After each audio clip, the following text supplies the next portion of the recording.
I was like, Dwight, if I sold this dog, now I'm thinking back to the $85,000 dog. The lady had said, okay. right? Now it's the Rolodex. Right, back. exactly. So I'm like, okay, let's see. And so I was like, Dwight, if I sold this dog, I'd have to sell him no less than $50,000. Mm-hmm. And Dwight looked at me and said, okay, bring him over later. I'll write you a check. Welcome, everybody, to episode 3 of the show, Processing the Process, with myself, Melvin Johnson.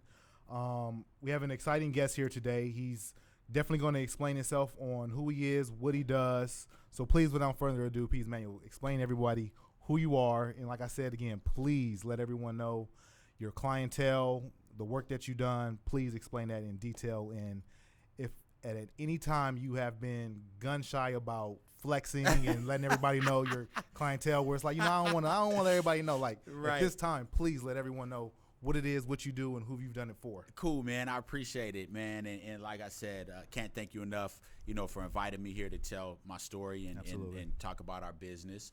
I'm Manuel Golden. I'm the owner of Tical Canine. Tical Canine is a dog training company. We have been, very, very blessed.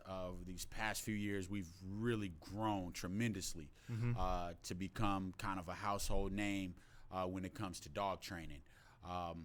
What's really unique about our business is that we are located in Houston, but our clients are all over the United States. I've seen. So over half of the dogs that we have, and we do training, of course, so we do boarding and training. People send us their dogs from all over the United States to be trained by us, to get our training. So probably over 50% of the dogs at our facility are not from Houston. Wow. They actually come from all other states, from a lot of high-profile clientele. We've been very fortunate to acquire quite the clientele list. I've seen. Yeah. So we have tons of NBA players, Dwight Howard, Anthony Davis, Gerald Green, James Harden. As far as NBA players, the list just goes on. Absolutely. Recently, just yesterday, I got a beautiful, beautiful puppy for Lala Anthony and Carmelo Anthony. So wow. they're probably the newest members of the Tical Canine family, which is really cool. Awesome. Got them a really nice looking boxer, and then my wife is That's a big fan of the show Power. Absolutely. And so it was really cool to be able to gain Lala as a client. And so we have, a lot of, high profile clientele, and man, it just makes my job that much more exciting, as if waking up and training dogs every day wasn't, exciting enough. The Absolutely. clientele and the owners that we get to meet, and people such as yourself, successful entrepreneurs that doing their own thing, grinding and really, really at the top, of their game for their industry. Yep. Man, I love meeting people like that. And then, it's just really, really cool that dogs kind of open these doors and forge these relationships. Man, I'm the firm believer that if you are at the top of your game, you can meet anyone in the world, whether it's the Beyoncés to presidents, no matter what it is. It's Totally. crazy to say. Obviously, in the world of social media, I think we've seen that even more so, that if you're at the top of your game and you're putting content out there and just doing what you do best, Totally. people will see that. And from dog training to anything you do, you Right. can be known by some of the people that you would admire. That's the truth. Yeah. But one of the things like we kind of do here at the show that I would love for you to kind of get into a little bit is the origin story. Tell me a little bit, because I think every entrepreneur, anyone that is successful, you kind of see where they were as kids, young adults, and that trajectory, and whether it's selling candy. But tell me, like, where you're from, how you made it to Houston. Are you from Houston? Right. Siblings? Give me like a little bit of the origin story of Manuel. Yeah, totally, man. So I'm from Phoenix, Arizona. Okay.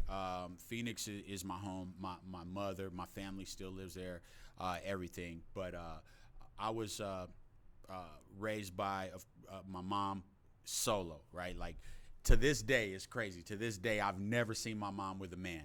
Wow. To this day. She was just really hell-bent on not bringing anybody into our home that wasn't going to be, conducive to raising us, and she just really focused on us, and and she raised 3 of us on $10,000 a year, man. Wow. Yeah, and so I really, really have a lot of admiration and respect for my mother, because we definitely come from some humble beginnings. Absolutely. Big up to mom. Yeah, Wow. totally, man, totally. And so I got a scholarship out of high school. I've got an older sister and a younger brother. I got a scholarship out of high school for football. Okay. Right. I chose University of Arizona because my older sister was there. Okay. And so I chose U of A. And, it was a great experience, man, being on a football team and being there on full ride and everything was probably some of the best years of my life. I can imagine. Yeah. I'm from Southern California, so I know a couple of people that were Sun Devils and some other schools out there in Arizona, so I'm familiar with it. It's too hot for me. Right. I like the LA 80, always nice kind of, but I was out there, had a cousin that did some art school out there, and I visited one time, and it was extremely hot. Yeah, it's hot. And my grandmother lives in Vegas, so I'm familiar with that dry heat, but it is hot out there in Arizona. Yeah. Cali's beautiful, man. Oh, Cali's of course. beautiful. Yeah. I love visiting there. I didn't know you were from Cali. Yep. Yeah, that's cool, man. Southern California. Yeah, that's awesome. Yeah, that's one of my favorite spots to visit. But I was in Tucson, at U of A, and everything was great. Everything was great. But I was having a little too much fun. Okay. And I actually ended up losing my scholarship. Okay. And it's the craziest thing in the world, but $100,000 scholarship, lost just partying, having fun, doing the wrong things. And so at that time I felt very lost, man. I felt very lost. I had no idea what I was going to do. I was really into music, and really trying to pursue that, kind of avenue. Yeah. But that stuff is so trendy, and it depends on a lot of image and things like that, and so for me it was meeting people, and they say, oh, how you doing, what do you do? Yeah. And telling people I'm working on my album just wasn't it. Wasn't it? It just wasn't it, man. I hear you. And so eventually I ended up moving to Houston with my lady because she was in the medical field, and at that time I still had no idea what I wanted to do. I really didn't, and I actually learned that here in Houston the real estate market was amazing. Especially coming from Arizona, I learned that dang, Houston, the real estate market is unbelievable.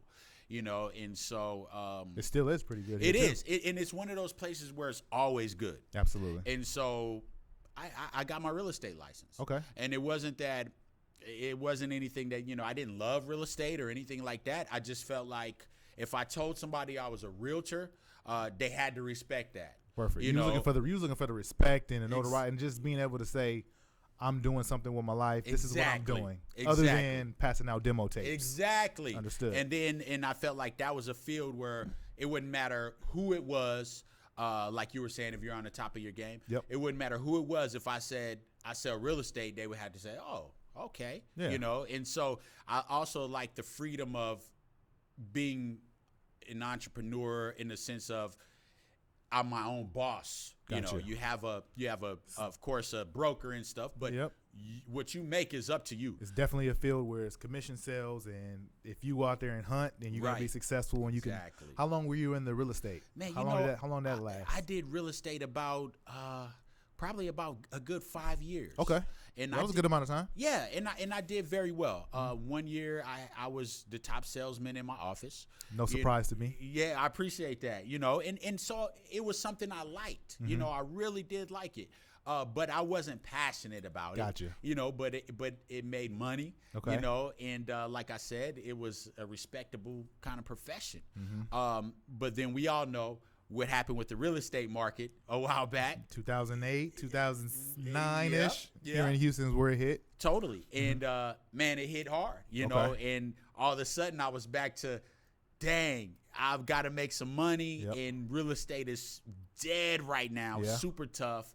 And I had always loved dogs, even in college, like when you would come to my apartment, me and my partner's apartment in college, I'm going to have 3 dogs running around, always had tearing dogs. Up stuff. Yeah, like I always had dogs. So were you training the dogs at this point? Not or you at were all. just a dog lover and just always had dogs? Yeah, just a dog lover. Like it was so crazy. Like I would be up all hours of the night looking online at just dog breeds. Just learning dog breeds and had no idea I was going to be a trainer. Had no idea about training, didn't even care about training, wasn't even thinking about training. Wasn't on the just radar. Just had dogs. You know, and so when I moved to Houston and started making money in real estate, of course, being a dog fanatic, I was importing dogs. I had already got the sense of flying dogs in and things like that, of finding the best breeders and bringing in the best dogs. So that was my thing. So I started. And that was just hobby. That was just hobby. That was just hobby. I would come home from selling houses and come straight to my dogs. You know, and so I started breeding these really nice dogs, you know, that I was getting. And so when the real estate market crashed, I had a little bit of money, you know, and, you know, just to where we were okay, you know, and my lady, you know, of course, she was doing her thing. And so I found myself spending more time with my dogs, man, because I just didn't have a whole lot to do since real estate was just underwater, you know. And so I had a litter of puppies. It was like my first litter of puppies, and I was selling them. You know, I had them in the paper. You know, had them on internet ads, and I get a call from this old man, you know, and he says, "Hey, I want to come check out your dogs." And back then I had my dogs in the backyard, nice kennel set up. And so this old man came by my house, and I brought the puppies out for him in the front yard. I never forget it. And he picked 2 puppies, and then he picked 1 more. Now, granted, I'm selling these puppies like $1,200 to $1,500 each, right? So I'm looking at this guy, and I'm said, "Man, you gonna buy all 3 of those puppies?" He was like, "Yeah, I want all 3 of them." You know, most people come, they buy a puppy. You know, this dude was buying 3 puppies at one time at this price. And so I asked him, I said, "Man, what you gonna do with all these dogs? Like, what you gonna do with all these dogs?" He said, "Well, I train them, and then I sell them fully trained." Oh, wow. Right. So this is the entry of you. This is the I entry. see where this is going. This is the entry. And so I found that interesting. You know, I found it really interesting because I'm like, okay, you train them and sell them. And then I had no idea of the concept of training or anything, right? And so I was like, man, that sounds really cool. You know, I sold him the pups. He gave me his card. I said, "You mind if I come see what you do one day?" And he said, "Sure you can. I don't mind at all." And so that's kind of the intro of kind of, you know, what piqued my interest. So what year was this? What year was the getting out of real estate, starting to dabble with selling dogs, and now understanding the value in selling dogs? Right. Yeah, it had to be 2009, 2010. Yeah, nice. It had to be 2009, 2010. And so what I did was, since I had so much time on my hands, man, I ended up calling that guy. I held on to the card for like a month. I ended up calling him because I just kept looking at this card. And so I went out and I watched. You know, I went out and I watched him. And, man, the things he was doing with these dogs was like unreal. Like, I'm looking at the way these dogs are responding to this guy, and they like a machine. Wow. You know, and it's like, wow. That's a man. Yeah. Do this. Yeah. I mean, I've seen some of your videos, and I know we're going to get to kind of how you got to it to where you are today, but it's incredible what these animals can do. Incredible. Me knowing about you started with me searching and knowing about your capabilities as a dog trainer, and these dogs do some phenomenal things.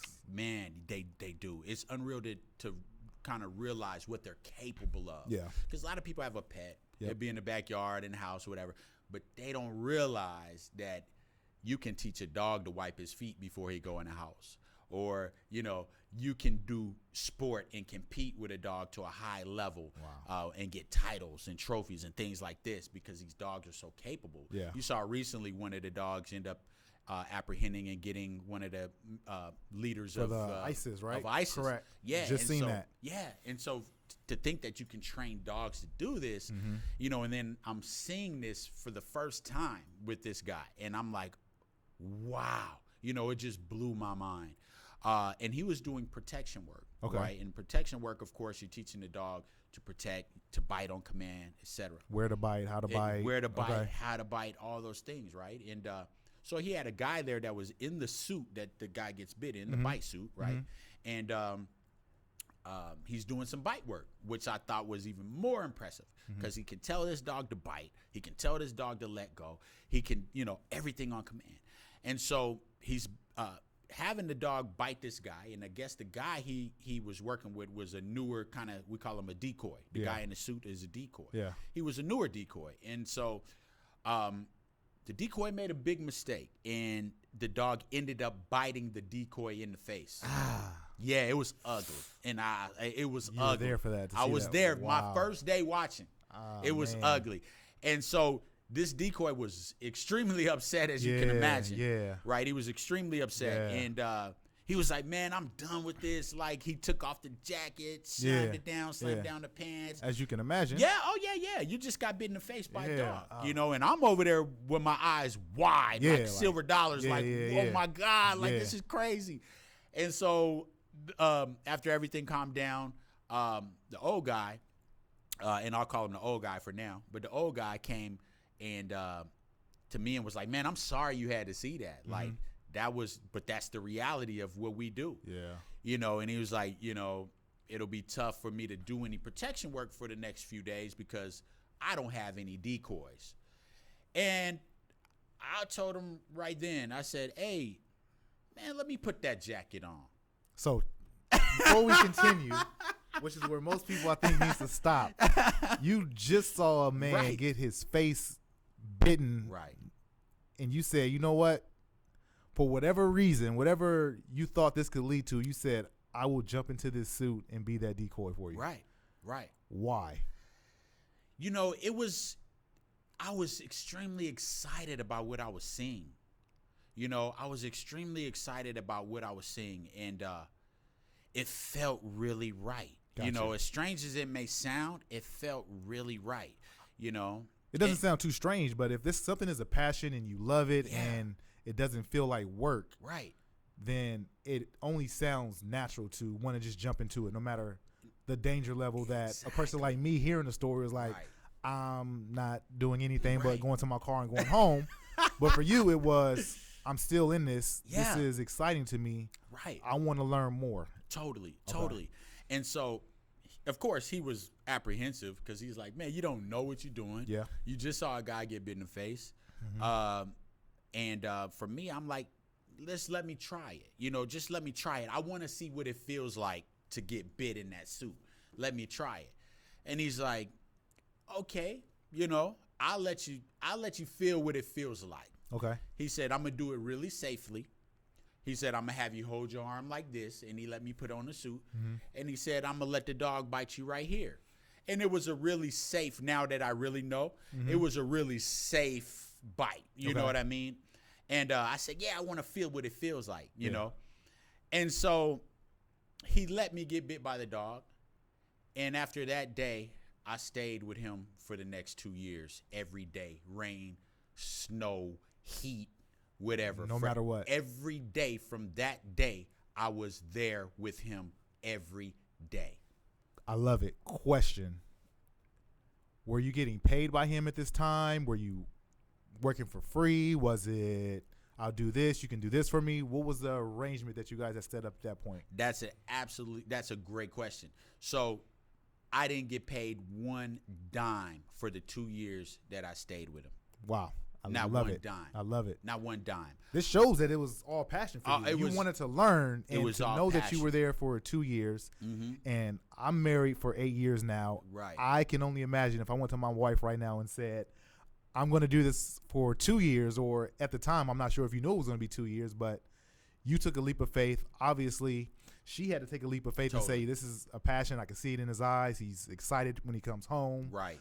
Like, I'm in this with you. Let's do this. And the thing about it was funny because it's funny you say that, because there was a lot of time when it's like, you're not making any money for this. Yeah. And real estate is not doing anything. Yeah. And you spending every day with this guy. Yeah. You might need to find something else that's making you some money. And for me, I didn't even plan on it making me money. Mm-hmm. You know what I mean? I just knew I needed to be there and I wanted to learn.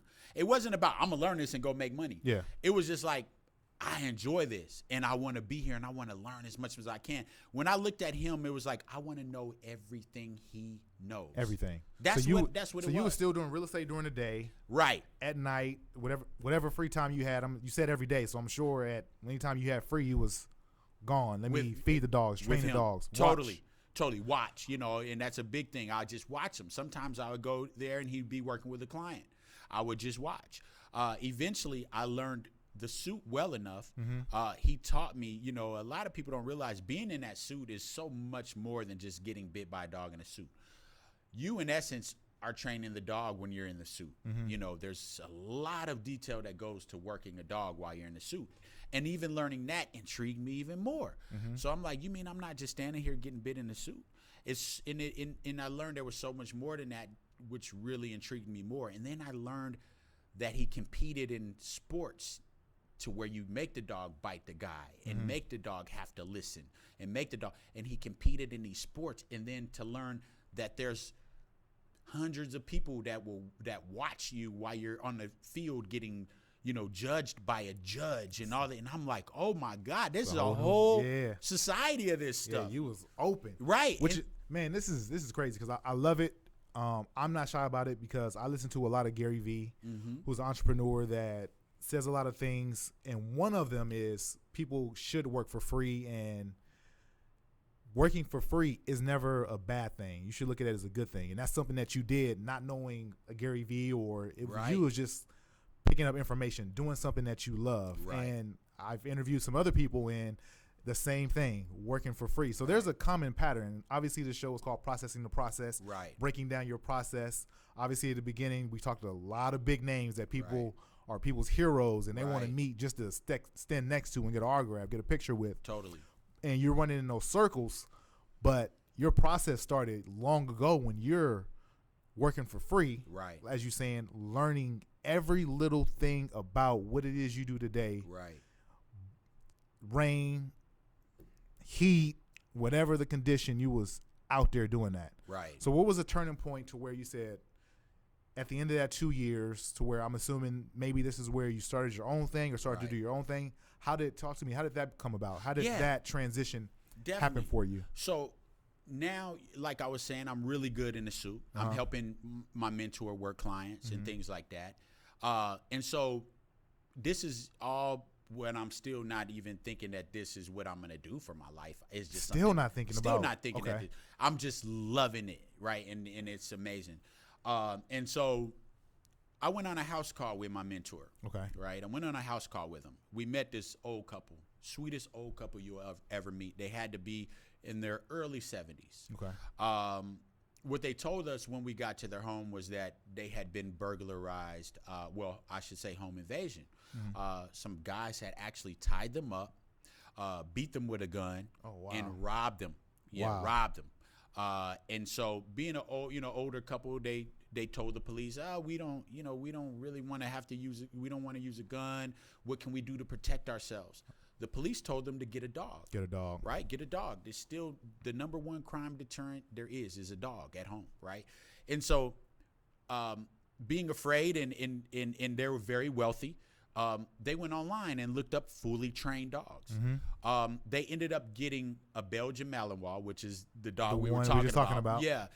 It's a high caliber, super high energy, very intense dog. Right? This is if we're talking protection, this is the Rolls Royce of dogs, of animals. Totally. Rolls Royce, like the Ferrari, of them. And so if you have never had a dog, which this older couple never had, it's very tough.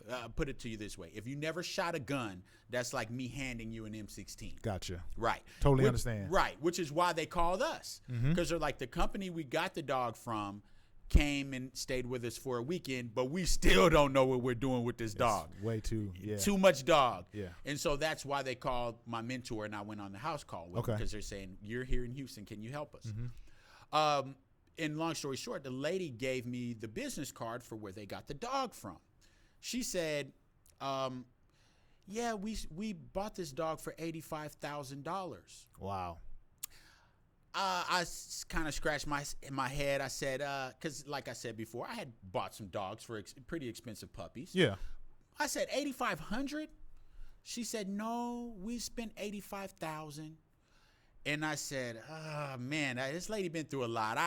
Because I had never heard of this in my life. That's like absurd. That's unbelievable. At this point, what was the most you ever heard of? Fully trained? I mean, I didn't even know that. I didn't even know the concept of buying a fully trained dog. Okay. So I had no idea. No idea. But no idea. You knew that was. I knew that just crazy. sounded unreal. Okay. So that day, long story short, I went home. I said, okay, lady been through a lot. Maybe they mixed up.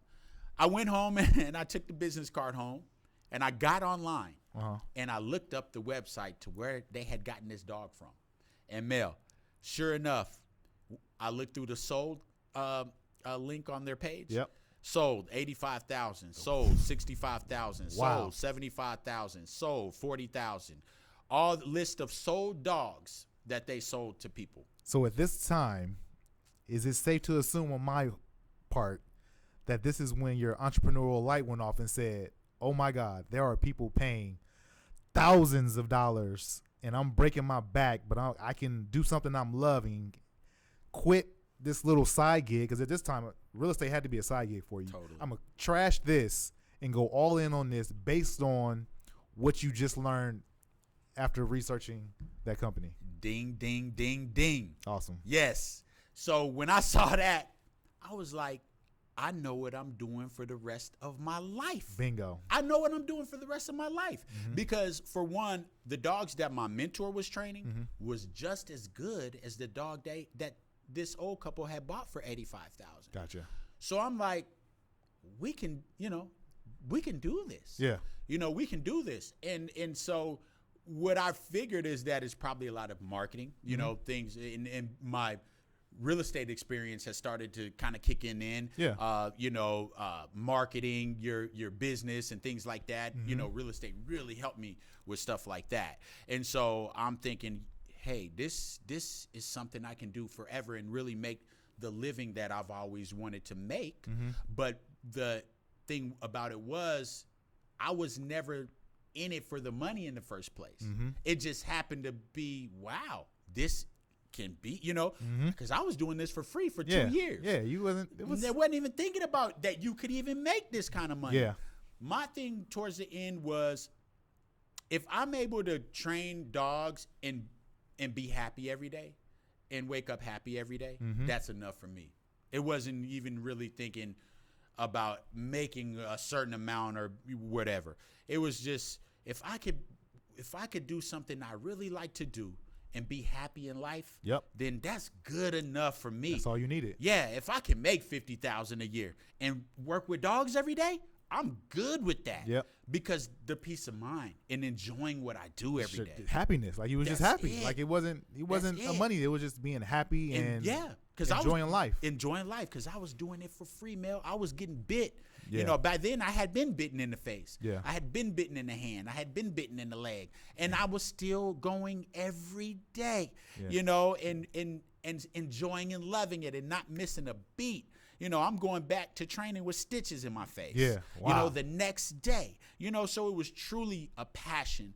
It just happened to be, wow, you could really take this passion some places. Wow. And that's kind of how my journey started. And that's how it began. So, Tical, you created that in what year? And tell us the reason behind the name. Sure. And what you came up with. Sure. For your company. Totally. So, my mentor had, he was an older gentleman, and he kind of was set on doing what he was doing and the way he was doing it. Yep. Right.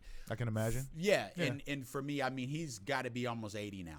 Okay. And for me, or even maybe a little older, but at least probably about 80. And for me, I wanted to do things a little differently. You had your own vision. Absolutely. Things were cooking. Like you said, you had the entrepreneur spirit now. Totally. You kind of use what you learned in the real estate and the marketing and everything and say, you know what? If I can apply this piece that I learned over here into this business, I can see how I can increase my clientele and and get my business off the ground. Exactly. And of course, my mentor, I'm forever grateful to him. His name's Greg Laws. But you know, one day I asked him, like, man, you know, let's take this thing, you know, to the moon. Yeah. You know, and he had his reservations, you know, about a partnership and everything, you know, and I'm like, you know, I'm pretty good now. Like, you know, I'm winning competitions, you know, I'm getting higher scores. Like, I'm doing really well now. Okay. Starting to make a name for yourself in that community. Exactly. So people start knowing me as a trainer, a decoy, and saying, okay, this, he knows what he's doing. So for me, it was like, I can't be here any longer without, you know, some kind of compensation, you know. Yeah. And for him, it was like, well, you know, I've taught you, you know, and that's kind of what your compensation has been. And for me, it was like, yeah, I've learned all I can learn from you now, and I'm kind of learning more, and I've been going to seminars now, and traveling and doing. So I'm like, I'm kind of growing, you know, and so we can forge a partnership, and let's take this thing. And like I said, he had his reservations, and I respect that. He had built a company on his own and things. So I just felt like it was time for me to move on and to grow. Okay. You know, and so I sat down and wrote down kind of a game plan for what I wanted to do, what I wanted to name my business and things like that. And I had two beautiful sons. My older son's named Ty, and my younger son's named Cal. And every time I would say their name together, I always loved it. Ty Cal, Ty Cal, Ty Cal, Ty Cal, you know. And so I was like, you know what? I want this to mean something, you know, and I want to build a legacy for my boys. And so I started calling my business Ty Cal Canine, you know. Right there. And so that's where the name came That's where the name came from. That's amazing.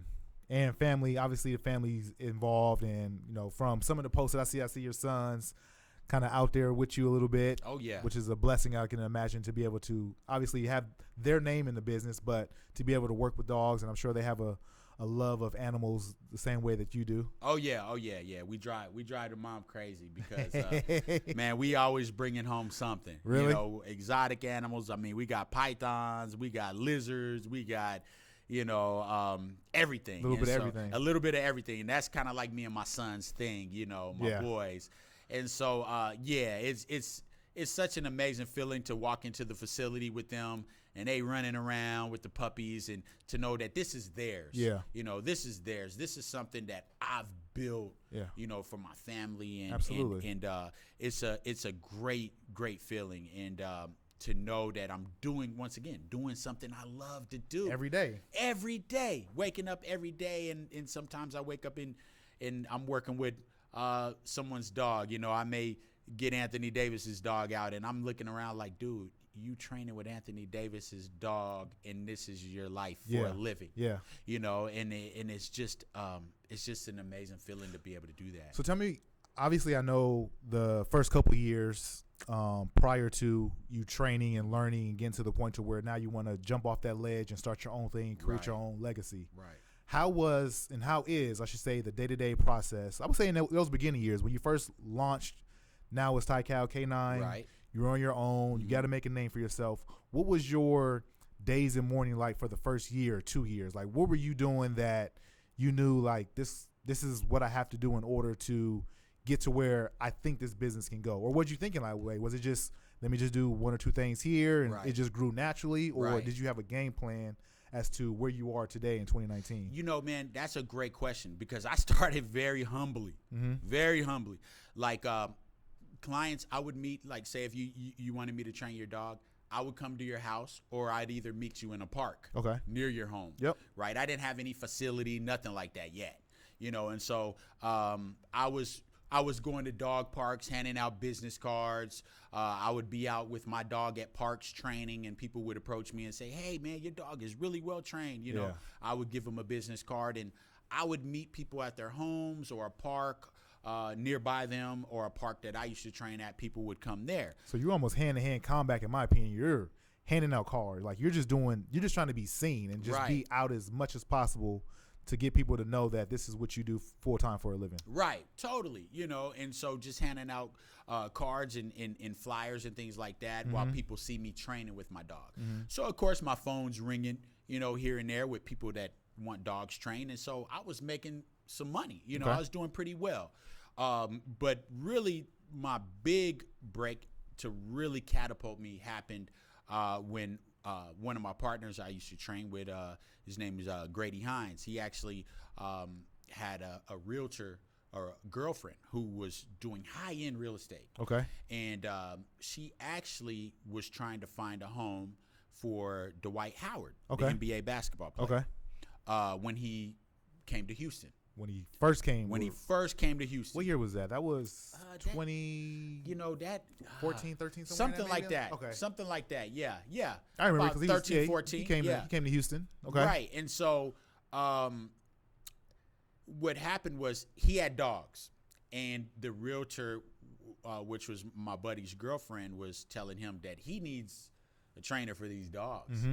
Right. And so he actually gave her my number and was like, hey, call this guy Manuel. You know, this is my buddy. He does a lot of training. Mm-hmm. You know, I think he could help Dwight. And so she ended up giving him my information. Okay. And so that's how I ended up meeting Dwight Howard. But during that process, Dwight saw a dog that I used to use as my demo dog. Okay. Right? I used to use him as my demo dog. He was very well trained, Malinois, and this was a dog that I would market with. Okay. You know, and go and show people what I could do. And so Dwight saw me with this dog and was like, man, I gotta have that dog. So he wanted your He demo wanted dog. my dog. Yeah, Dwight wanted my dog. He's like, I gotta have that dog. Yeah. And he's like, man, if you sold that dog, how much would you sell him for? I'm like, man, I wouldn't sell this dog. Yeah. He was like, but if you sold him, how much would you sell him for? Because now I know him a little bit. I'm training the dogs he has. Okay. And I was like, Dwight, if I sold this dog, now I'm thinking back to the $85,000 dog the lady had said, okay. right? Now it's the Rolodex. So, right, exactly. So I'm like, okay, let's see. And so I was like, Dwight, if I sold this dog, I'd have to sell him no less than $50,000. Mm-hmm. And Dwight looked at me. He said, okay, bring him over later. I'll write you a check. And I'm like, my jaw like hit the ground. I'm like, what? Yeah. Like, he gonna buy this dog for $50,000 from me? Yeah. You know, and so that's what happened, man. I took the dog over there, and I'm like, if I sell you this dog, you got to give me your 2 dogs, because I need some dogs to be working with. And you know, he's like, man, you can have those dogs. They too, you know, there were a lot of dogs for him. I think one person in the staff may have gotten bit by the dog, so he needed some. That's why he needed that work. So I was like, man, I'll take him because I could handle him. Yeah. And I was like, and I'll sell you my dog. So long story short, Dwight ended up buying my dog for $50,000. Wow. And that was the first big sale that I ever had. And once Dwight bought that dog, he called me and said, hey, man, James Harden liked my dog, and James Harden wants a dog. You know, and then James Harden was like, hey, Jason Terry wants you to train his dog. And then Jason Terry's like, hey, man, Gerald Green really liked the way you train my dog. You know, and so it kind of was that moment.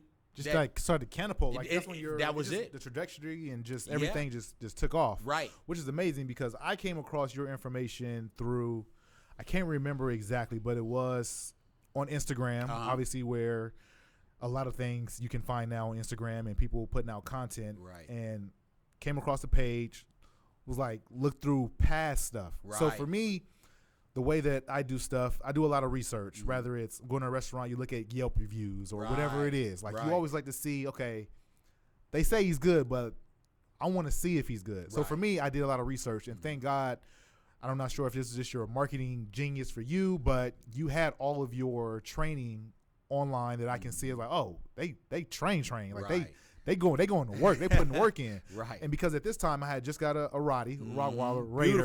Beautiful boy. Yeah. So he's 3 years old, and I was like, you know, he's purebred German Rottweiler. Got him from a beautiful breeder. Was very happy with him, but I knew that this dog is going to be between 110, 120 pounds. Oh yeah. My wife walking this dog down the street, I need to make sure that this dog is trained because this is like a loaded gun. Like totally. He can do some damage. So totally. We went to a trainer before. He was okay. It was good basic training. Right. But knowing what I've seen online, I was like, okay, this is the real deal. And he's in Houston. Like, this is easy. I need to, like, try to get and connect with him. And a good friend of mine, Corey, I think his dog Ghost. You guys trained him as well, so was able to lean on him a little bit. Say, oh man, he said it was a fantastic experience. And I said, boom, between the stuff that you put online, doing the work, it wasn't. And I saw old stuff, like you was posting old stuff, so it wasn't like I saw you and then like you just start posting stuff. I was able to go back in the archive and see the history and see the work you've been putting in. And obviously sitting here talking to you, knowing that there's years and years and years of work behind just the first post that I saw. Totally. So I was able to drop him off with you guys and Tone, who I want to also have on the show. I definitely wanted to have you guys separate because I think you both have interesting stories. But Tone had the opportunity to train our dog that we love, and he is obedient. He's great. The experience has been nothing but amazing. Awesome. We can board him if we need to, but also just because of his I guess all dogs have their own personality. Like he's a guard dog. So if anybody ever came to the house, he bit you, I think. Oh yeah, he did. The first day, like the first and second day I met him, I think. Yeah, he don't play around. No, he not playing no games. I hate for anybody to come in that house. No, it's only me, my mother-in-law, and my wife. Anybody else is game time. Yes, it's game time. Yeah, I love that though. Yeah, absolutely. But I mean, I said all to say that I know that hearing your story and the 2 years of just grinding out, just working with no income, just out of passion. Right. And knowing what it takes to be, in my mind, successful. I think anyone that came across you or came across your page and learned more about your company would see, oh, he's training with people that, again, the big names that you named off, those are your clients. Right. Like they say, man, he got it, man. He doing this, he doing it. But you have to look back years and years and years to know that you weren't just, hey, I train dogs. Like, no, you're in the thick of it. Grinding. You was doing the work. Grinding. And people need to hear and see that, like, yo, it's not just, I just turned the lights on and here it is. It's like, no, you did the work. You got the war wounds, the bites. Totally. The scars, the stitches, everything. Yeah, I think a lot of people, like you said, and you're exactly right. A lot of people look at it, because I get a lot of inboxes and calls and emails and stuff from aspiring trainers. And they think that it's just like you just jump into this and, hey man, how did you get a client like Aaron Colvin from the Texans, or how did you do this and that? And they think that's what it is. And it's like, man, if you're looking at it like that, you're looking at it the wrong way. It's a process, and it's a journey. Absolutely. It's a journey. 100%. Yeah. Everything is a process and a journey. If your journey and your process isn't filled with potholes and bumps and bruises, like is it really a journey? Is it really a process? Like, you have to go through the ups and downs. Right. In order to get to what others see as riches and rewards. Right. And you're exactly right. Like, there's going to be a lot of adversity you got to face. There's going to be times where, like me not getting paid, and there's a lot of people that had a lot to say. My own mother, people like, man, you spending too much time in a place you're not getting paid, and doing, but for me, it was like I felt something was right about where I was, and thank God for that, because even to this day, of course, I did animal behavioral college. I spent a year just to get the scholastic part, just because. Gotta have it. Right. And still, I'll tell you, the most I ever learned was spending that time with my mentor. No college, no school could teach me, what I learned being there and being in the trenches and being bitten and, being yelled at by him at times for doing things wrong. Let me ask you a question. I asked this to Ronnie, one of our past guests that was on the show. And it's something that I've thought about a couple of times, and interested to hear what your opinion would be on that. Sure.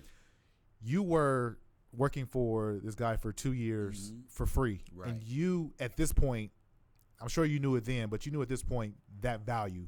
Like, that was a college education and dog training that was elite, in my opinion, hearing your story. Totally.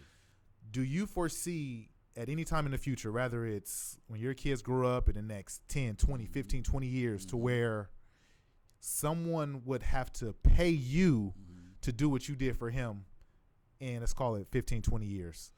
Like, you know what I mean? You know what I'm saying? Like internships, you know, people do it for free, but it might get to a point to where, man, if I can work for him, I would pay to learn. Do you think that the world will get to that point? You will get to that point to where it's so valuable that you need to put a dollar amount on that? You know what? I think so, because honestly, what I learned from him and what I gained from him was priceless to me. Looking at my life now, you know, that was priceless. You know, and it's interesting because I do get a lot of people that actually contact me and want to pay or ask how much, you know, would I charge to, you know, kind of mentor or you know, intern or whatever, you know. And I think that it's, you know, everything is headed that way anyway. People are realizing like college and things like that are, it's honestly, the truth is just not for everybody. It's not. You know, and if you don't really specialize, then you're really wasting a lot of time and money, you know, because you get a degree like communications or something like that. And it's so broad, you come out of school and you kind of looking around like, okay, where do I go with this? And now you owe money, you know, and you're already coming out broke. Money. Yeah, and can't even find a job, you know. And so I think more and more people, you know, when you and I are young, I think I'm older than you, Mel, but when you and I were younger, it was all about go to school, you know, go to college, get a degree, get a good job, and get a job, work. Yeah. And so I think nowadays it's changing a little bit because people are realizing that there's so many different ways to be successful. I could not agree with that statement even more, especially with the device, our phone. Right. You can do anything. Anything. What can't you do without your phone? Right. Right. And I think that's the craziest thing. Right now, I'm actually in talks with Warner Brothers Pictures Productions because they're interested in giving me a reality show. Amazing. Which is really cool. I'm Absolutely. excited. I would love to see it. And the thing that they were saying was like, yo, you know, the Warner Brothers was like, yo, man, we never seen a dog trainer that looks like you. We never knew dog training could be so exciting. We never knew, you know, that it could look like this, you know. And I think that's the kind of the temperature of society right now anyway, is that there's so many things that can look like what you want to make them look like. My mom always used to say, it's not what you do, it's how you do it. Absolutely. You know, and it's true. Because I easily could have been a dog trainer at Petco. Yeah. You know, Pet. Definitely. Yeah, you know. But I think people are realizing you don't have to just fall into doing what everybody expects anymore. You know, you can kind of, I think entrepreneurship is really big now. People want to build their own things and their own brands. You know, for a while, the clothing line craze was everybody had a clothing line. Yeah. I think though now that it's just businesses in general, people are really becoming entrepreneurs. Like there was groomers, right? Now you see grooming trucks. Yeah. You know, groomers are taking it to the next level. You used to have to go to places and get groomed. Now you got they come groomers. to your house. Yeah. They get a truck and build the truck out for grooming. And now, you know, you got whole franchises for that and things. And it's, I think it's this society is just headed in a different direction now. It's not so traditional anymore. No, I definitely agree with that. Definitely agree. Man, I really appreciate you coming and sharing your story. I knew that you are definitely someone that I wanted to have on when I first started thinking about this show. I appreciate just from that. Seeing you from afar and knowing the success that I've seen, but definitely wanted to know the backstory because no successful person, in my mind, has a success without a process on the back end. Totally, and man. You're learning about that process. Definitely want to hear that process. But for anybody that's interested in learning more about you, maybe possibly getting their dogs trained by you or purchasing dogs, how could they find you? How can they reach you? Definitely, man. My Instagram is huge, as you mentioned. Absolutely. It's at Tical Canine, Tycal K9. We have tons of videos, tons of content. Like you said, it shows exactly what we do, you know, and who we are. Our website is TicalK9.com, and we're also on Facebook at Tical K9. So You can reach me on pretty much all social media. Okay. And you message me there. You can message me directly to my website. And somebody will definitely, get back with you. Absolutely. I appreciate it. But one of the things that we do this before we part, I always ask my guests, I always ask them two things. I want you to think of two individuals, if you can, kind of put you on the spot right now. Okay. But we live in a world where content lives forever, especially if you put it on the internet, it's going to stay out there forever. Right.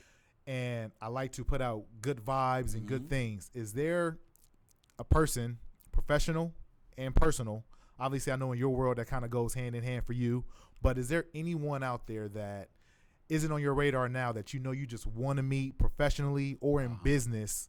Rather, obviously I know you said Warner Brothers is a thing that you're doing. I'm not sure if meeting someone within a television in that space or somebody, I want to train this person's dog because I know he loves dogs. I want to, who is that person that we want to put out there that you want to meet?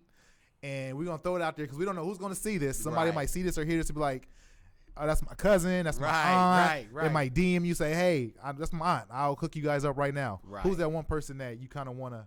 Man, I'm going to be real honest. I absolutely love and respect and admire Jay-Z. Jay-Z? Sean Carter. Absolutely. Yeah, he just, everything, he stands for where he came from to where he is now. It's just amazing to see that. It's like the American dream, and he's just the epitome of hustle. Absolutely. And perseverance and all those things. And, definitely Jay-Z. If Jay-Z has a dog, or looking for a dog, or he gonna get his family a dog, I definitely want to be the one. I definitely want to be involved in that process. Let's make that happen. We know that his extended family, his wife and his in-laws are from Houston, so there may be somebody that hear this or see this. Yeah. Obviously, with your network that may know, but man, if you are watching or listening, please put these two together. I would love nothing more for that to happen and for it to happen because of this show. Totally. But again, man, I appreciate it. Thank you so much for joining me. I appreciate your story. Thank you so much for your time. Man, it's all love. It's been an honor, man, and a pleasure to just be here, man. And it makes me feel really good to even be asked. So thank you so much, Mel. I appreciate it, man. No, absolutely. Thank you.